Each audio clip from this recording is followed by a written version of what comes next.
Enche-me, Senhor, com teu Espírito e minha alma reviverá. Enche-me, Senhor, com teu Espírito e minha alma reviverá. Para te adorar, para te louvar, enche-me, Senhor Jesus,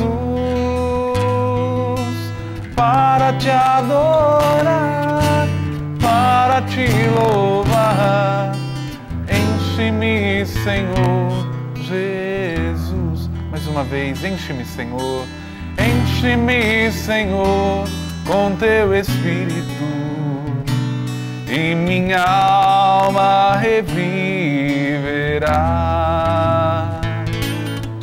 Enche-me, Senhor, com teu Espírito e minha alma reviverá. Para te adorar, para te louvar, enche-me, Senhor Jesus, para te adorar, para te louvar, enche-me, Senhor Jesus. Enche-nos, Senhor Jesus, com a força do Teu Espírito Santo e abre as nossas mentes para compreender a Tua palavra, a Tua vontade. Abre os nossos ouvidos, Senhor, para escutá-las, as Tuas palavras, escutá-las com amor. E abre, Senhor, os nossos lábios para proclamar esta palavra a todos que tanto necessitam.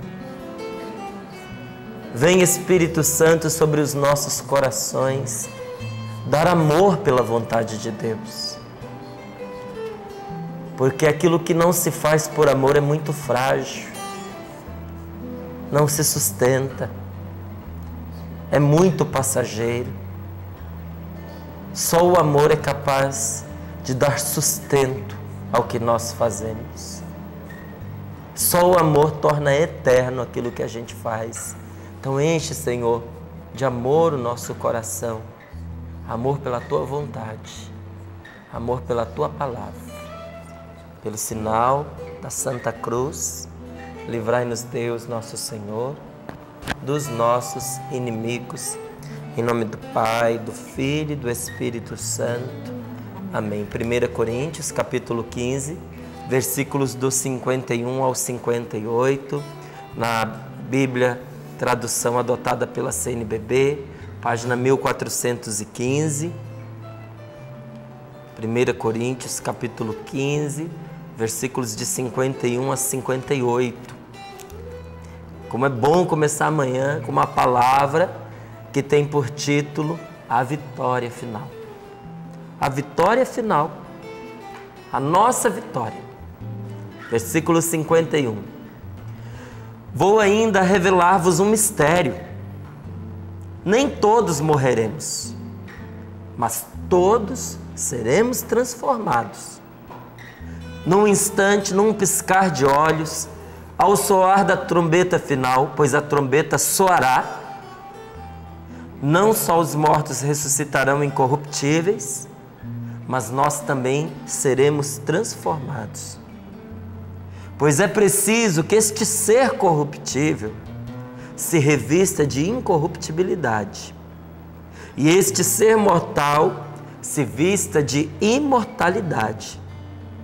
E quando este ser corruptível estiver vestido de incorruptibilidade e este ser mortal estiver vestido de imortalidade, então estará cumprida a palavra da Escritura: a morte foi tragada pela vitória. Onde está, ó morte, a tua vitória? Onde está, ó morte, o teu aguilhão? Ora, o aguilhão da morte é o pecado, e a força do pecado é a lei. Graças sejam dadas a Deus, que nos dá a vitória por nosso Senhor Jesus Cristo.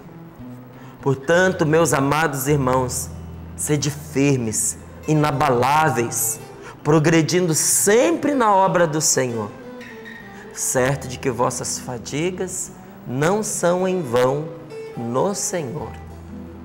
Palavra do Senhor. Graças a Deus. Graças a Deus. É um mistério. A palavra de Deus diz assim, começa dizendo assim: vou revelar-vos um mistério. Aí a gente tem aquela ideia, aquela mentalidade que é muito corrente na nossa língua, de que mistério é uma coisa inacessível, de que mistério é uma coisa totalmente velada a nós. Só que mistério não se resume a isso. O mistério é tudo aquilo que nós não temos condições de compreender plenamente. Não é algo que está em segredo, que está escondido, que é impedido de ser revelado a nós. Não, tanto que São Paulo fala, vou revelar-vos, eu vou mostrar. É um mistério, mas um mistério que está diante dos nossos olhos. Se está diante dos nossos olhos, então por que é um mistério? Porque apesar de perceber, a gente não consegue compreender o todo. A nossa inteligência não alcança o que o mistério está dizendo, está propondo. E por que não alcança? Porque nós nunca passamos por essa experiência. Nenhum de nós morreu ainda. E quem morreu não voltou para contar a experiência. Como eu e você não passamos pela morte, ela continua sendo um mistério para nós. Então, a gente suspeita, né? A gente observa a passagem do outro, a gente vai tirando as nossas conclusões pela inspiração que Deus nos dá, pela intuição que nós temos, mas saber a fundo, plenamente, por completo, isso não, essa verdade não está assim sob o domínio da nossa experiência. Então ela é um mistério. E o que esse mistério nos diz? Que nem todos nós vamos morrer. Que vai ter uma altura em que nosso Senhor Jesus Cristo precisará intervir sobre a face da terra. E Ele que veio a primeira vez oculto, aí sim, no segredo, num nascimento, numa vinda silenciosa, por meio de uma mulher extremamente discreta, a Virgem Maria, nossa mãe e mãe de Jesus, Nossa Senhora. Ele que veio de uma forma tão humilde e reservada na sua primeira vinda, na sua segunda vinda, virá de maneira gloriosa. Virá de forma que todos vejam. E como São Paulo diz aqui, ele faz questão de reafirmar, vai acontecer algo que fará com que todos saibam, a trombeta vai soar. E quando soar a trombeta, algo de muito especial vai acontecer. Os que estavam mortos irão ressuscitar, e aqui nós estamos falando também dessa identidade do corpo. É o corpo que a gente está falando. Nós iremos ressuscitar aqueles que estiverem mortos, não é? E os que estiverem vivos serão transformados. Algo no corpo de todos nós vai acontecer. Porque do jeito que eu e você estamos, a gente não entra na eternidade. Porque nós temos um corpo corruptível. Como assim? Um corpo mortal. Um corpo que tem necessidades. E um corpo que vai se desfazer com o tempo. Mas com a vinda do Senhor, este milagre vai acontecer. Num piscar de olhos, ao soar da trombeta, não só os mortos ressuscitarão incorruptíveis, aqueles que estavam lá, corrompidos no seu corpo. Em outra palavra, que o corpo apodreceu, se desfez, que o corpo se degenerou, se decompôs, não é? Ressuscitarão com um corpo que não se decompõe mais. E nós que temos um corpo que também se degenera, que também se decompõe, mas que ainda não o fez porque está vivo, nós seremos transformados. A ressurreição e a força da ressurreição vai alcançar a todos. E São Paulo explica o porquê.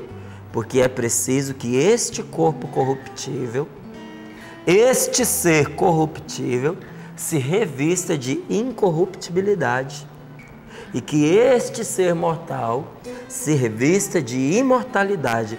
E quando isso tiver acontecido, esta palavra da Sagrada Escritura terá se cumprido até o fim. Com a morte e ressurreição de nosso Senhor Jesus Cristo, esta palavra já se realizou, mas ainda não cumpriu toda a sua missão, porque essa missão será cumprida quando a última pessoa que passou pela morte tiver ressuscitado. Então, já se realizou essa palavra? Sim, mas não plenamente ainda. Aí diz a palavra de Deus: quando a última pessoa, o último ser humano tiver passado por essa experiência, estará cumprida plenamente a palavra da Escritura que diz: a morte foi tragada pela vitória. Gente, que alegria poder trazer na boca esse grito. Tem gente que é só a ignorância mesmo para fazer alguém pensar que a fé cristã é uma fé da morte, da tristeza, a fé da sexta-feira da paixão. A gente chora na sexta-feira da paixão para o nosso grito de ressurreição ser mais forte. Sabe aquela pessoa que às vezes evita, não é, até matar a sede, porque quando ela quer matar a sede, ela quer matar para valer. Então ela vai até evitando ali um pouco o copo d'água, porque quando ela for beber, ela quer se deliciar com a água que está bebendo. É um pouco o que acontece conosco na Semana Santa. A gente desce fundo na meditação da paixão, que causa no nosso coração não uma tristeza mortal, mas uma tristeza de dor, de quem reconhece que por causa de seus pecados, Jesus teve que passar pelo sofrimento que passou, as ofensas que ele sofreu, e sofreu por causa de mim que sabendo disso ainda não me converti. A nossa tristeza não é tristeza por Jesus, é tristeza que, apesar de tudo que Jesus fez, nós ainda não nos comovemos ao ponto de transformar a nossa vida. Nós choramos a tristeza de uma vida não convertida. Nós choramos a tristeza de uma vida apegada ao mal, de uma vida apegada ao pecado. Mas se por um lado a gente experimenta a tristeza pelos nossos pecados, uma tristeza que nos leva ao arrependimento, juntamente com as lágrimas de dor, com as lágrimas de arrependimento, vão também as lágrimas de alegria por saber que o nosso Senhor, que veio nos resgatar do pecado, também é vencedor da morte. E que pela vitória de Jesus, eu e você também sairemos vitoriosos. E aí vibra no nosso coração e sai pela nossa garganta o grito: a morte foi tragada pela vitória. Sabe quando, terminando ali de lavar a louça numa pia, a gente tira a rolha, né? A gente tira o entupidor que está retendo a água ali na bacia daquela pia, e tudo vai escorrendo pelo ralo. O ralo vai tragando aquela água suja, vai tragando tudo que está dentro daquela pia, às vezes até os restos da comida que caíram ali. Não é? Foi tragado, tudo aquilo que sujava, tudo aquilo que estava ali, de certa forma, contaminado e já não era passível de uso, foi tragado pelo ralo. A morte foi tragada pela vitória. A vitória pegou a morte, desfez a morte. A morte já não existe, porque a vitória alcançada na cruz e na ressurreição de Jesus retirou dela tudo aquilo que a fazia existir, tirou dela toda a sua força. A morte foi tragada, foi consumida, foi absorvida pela vitória. E aí se pergunta: onde está a morte? A tua vitória? Enquanto a morte aponta o corpo de tantas pessoas postos num cemitério, nós podemos apontar a ela um só corpo, o corpo de Jesus Cristo ressuscitado. garantia da nossa ressurreição. A batalha está perdida para a morte.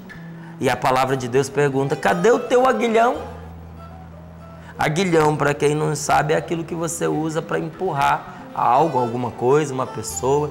Então, por exemplo, aquele ferrão, não é, que se usa para tocar o gado, não é, que você empurra ali a vaca, empurra ali o boi, não é? Aquele ferrão, não é, tem o nome também de aguilhão. O aguilhão que empurrava o ser humano na direção da morte, como muitas vezes o gado é tocado, é empurrado, é aguilhoado na direção do matadouro. A morte assim fazia conosco. Ela nos empurrava em direção daquilo que ia nos tirar a nossa vida. E o que a morte trazia na mão para tocar a gente para lá? O pecado. O pecado nos empurrava e nos empurra.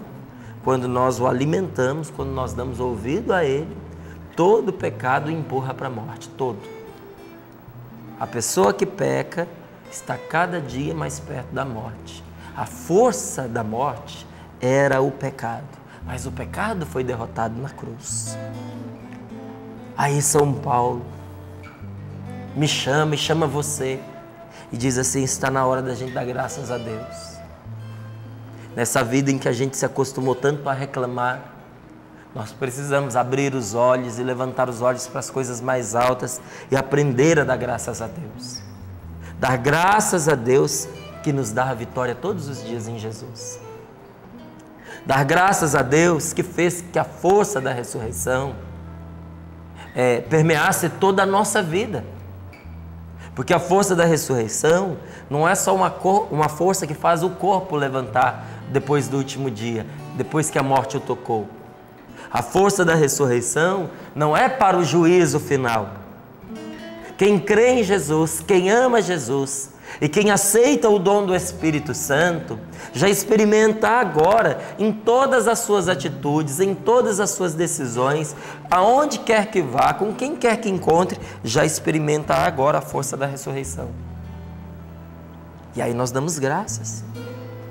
Graças a Deus que nos dá a vitória por meio dessa força em Jesus Cristo. Portanto, meus amados irmãos, sede firmes, inabaláveis, progredindo sempre na obra do Senhor, certo de que vossas fadigas não são em vão. Porque as fadigas vêm pelo muito trabalho. A gente, depois de fazer tantas coisas e parece que um trabalho se soma ao outro, né? A gente fica afadigado. E nos dias quentes, naqueles dias sufocantes, não é? Tem dia que é assim, a natureza está dessa forma. O sol arrebentando sobre a gente, não tem um ventinho, coisa que não é o dia de hoje, que o dia de hoje aqui em Cachoeira Paulista está maravilhoso. Mas tem dia que não tem um vento, tem dia que o sol está ali ardendo e que a gente se sente sufocado e a gente se abanando e diz: eu estou afadigado. Isso também acontece em âmbito espiritual. Quantas vezes a gente sente o sol das tribulações arrebentar sobre a gente e a gente não sente um sopro de alívio. E chega uma hora que a coisa que mais está nos lábios, porque também está no coração, é: ai meu Deus, que fadiga, que cansaço. E nós nos afadigamos pelas tribulações, nós nos afadigamos pelos muitos trabalhos, nós nos afadigamos pela paciência que nós precisamos ter, paciência com nós mesmos. A gente tem que ter paciência com a gente, sabia? Paciência da mudança. Porque a gente não muda do jeito que a gente quer, nem no ritmo que a gente quer. Se eu pudesse, acho que você também gostaria que isso acontecesse, no estalar de dedos, tudo aquilo que na nossa vida não é bom, a gente queria transformado. Não é verdade? E essa paciência com a gente: eu errei, eu caí, eu vou me levantar, eu vou começar uma outra vez, eu vou acreditar em mim, eu vou acreditar em mim por causa de Deus, eu vou ser uma pessoa melhor. Isso dá trabalho. Isso nos afadiga. Gente, paciência com os outros. Como nos cansa, cansa sim, traz cansaço. A gente tem que ter paciência. A pessoa errou de novo com a gente, errou de novo com ela mesma. E depois de tantas vezes ser avisada, estão ali outra vez as consequências por causa do erro de uma pessoa que já estava avisada. E vamos nós de novo conversar, e vamos nós de novo amparar, levantar aquele que caiu. E vamos nós de novo aconselhar, e vamos nós de novo ouvir aquela mesma ladainha. É paciência. E essa paciência traz uma fadiga. A paciência com Deus. A gente precisa ter paciência com Deus. Porque o tempo de Deus não é o nosso tempo. E não é porque Deus seja lento, porque Deus seja moroso de demorar, tá bem? Mas porque Deus ama ao ponto de não permitir que nada na vida da pessoa que Ele ama seja mal feito, às pressas corrido.